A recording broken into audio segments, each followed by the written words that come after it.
Have you ever noticed that thrift stores tend to become the dumping ground for unsuccessful products? Usually little knickknacks and electronic gadgets that when you first see them you think, hey, that's a neat idea, until you realize if it was really such a good idea, your first time learning about it wouldn't be by seeing 20 of them on the shelf at the thrift store. And such was the case with these. The thrift store must have had a dozen of these on the shelf. Different packaging styles, different names, different colors of the product, but all basically the same idea. And obviously not new products. These must have been in somebody's closet for the past 20 or 30 years until they finally decided to get rid of them. I don't know if these must have been trade show samples or something, because I've never heard of these before. This one calls itself a clip reactor. It's in a little cardboard box with a cellophane window through which you can see the product inside. Very 80s style graphics on the packaging. It says made in Taiwan, but on the back it just has instructions. No manufacturer information, no UPC barcode, no date, no company information. So very generic looking. And this one looks more retail ready. It's in a blister pack and has a hang tag. Slightly more updated looking graphics. And it calls itself a clip memo reminder instead of a clip reactor. Again, made in Taiwan. But on the back, just the same as the first one. Only has some instructions. No manufacturer, no date, no UPC. So another sample product, I would assume, that never went into production. And I tried looking up information on these online, and I found absolutely nothing. No trace of these ever existing. The only thing I found that's even close to it was featured in the April 1988 issue of Popular Science under What's New in Electronics. It was the message holder, and they wrote, "Forget the notepad. Instead, leave a message or a reminder on the voice memo. The clever palm-sized device saves up to 30 seconds of speech. From USA Corporation, 10 Rutan Drive, Gloucester, New Jersey. It's $30. A similar looking product, and the date seems to be within the ballpark, but obviously not the same thing.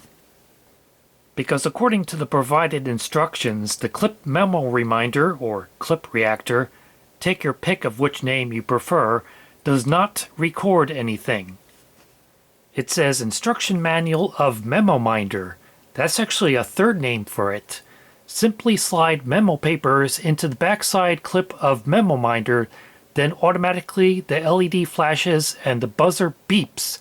These actions continue until memo papers, one word, were found and removed from clip.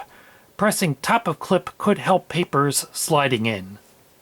The other one has the same instructions, just in a slightly different font, and both have a diagram showing a piece of paper being slid into the device.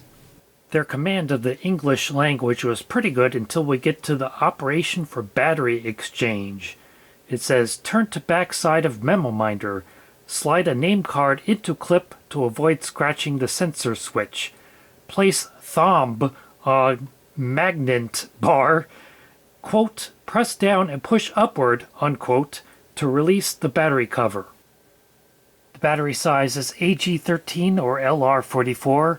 Lifetime for continuously using of new batteries averages 400 hours and up. Caution, to avoid liquid, high temperature, and breakage. Doesn't tell us how to avoid those things. The original batteries in these things are obviously going to be dead, but I came prepared with some new AG13 batteries I can put in them. And I just realized the instructions don't say anything about what to do with the device itself.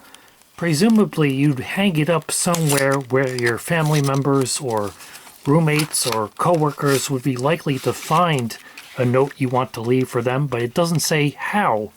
Whether that's through a hook or some kind of adhesive pad. So I guess we're about to find out. I don't know, is that a magnet on there? Let me see. And yes, that is a rather weak magnet on the back. And it says, made in Taiwan, patent pending. Let's see. Oh, it has more instructions inside. in Chinese. But that just seems to be the Chinese equivalent of what we already read on the back, judging by the diagrams and a few English words interspersed, like what type of batteries it takes. And actually, it still has some life left. Watch and listen closely. Oh, I heard it. Oh, there it goes.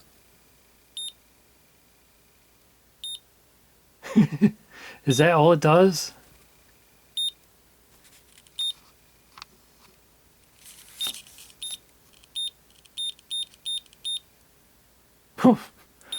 That's rather inconsistent.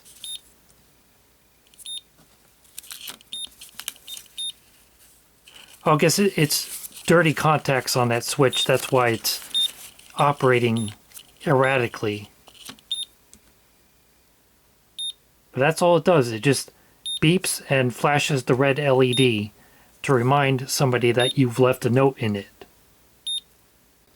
The clip doesn't open very far, just enough to slide in a few pieces of paper, and there you can see the switch which activates the circuitry once you put something into the clip.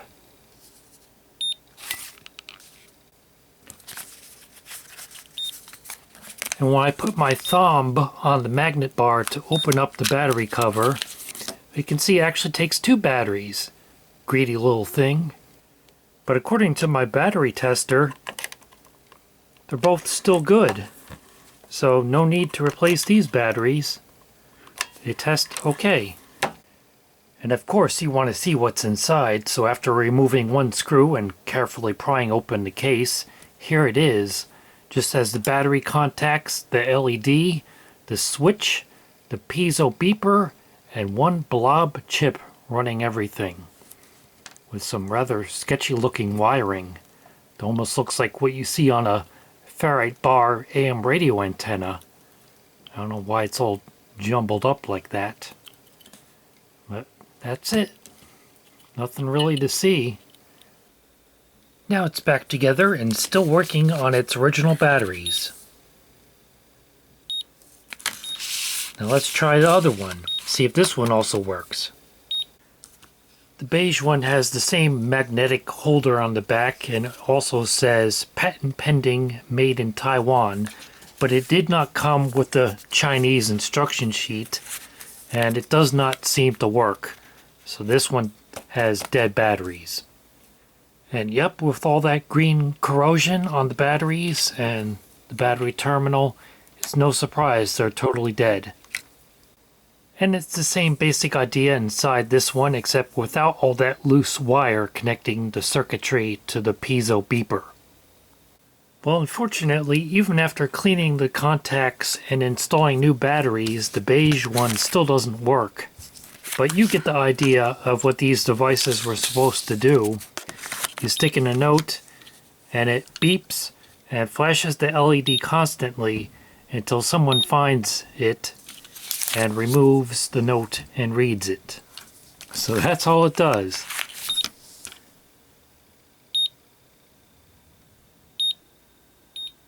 So yeah, I can see why the clip memo reminder, clip reactor, memo minder, whatever you want to call this thing, did not succeed. Especially in a world in which Post-it notes already existed and would have done the same job far more easily without annoying beeping and without needing to replace batteries.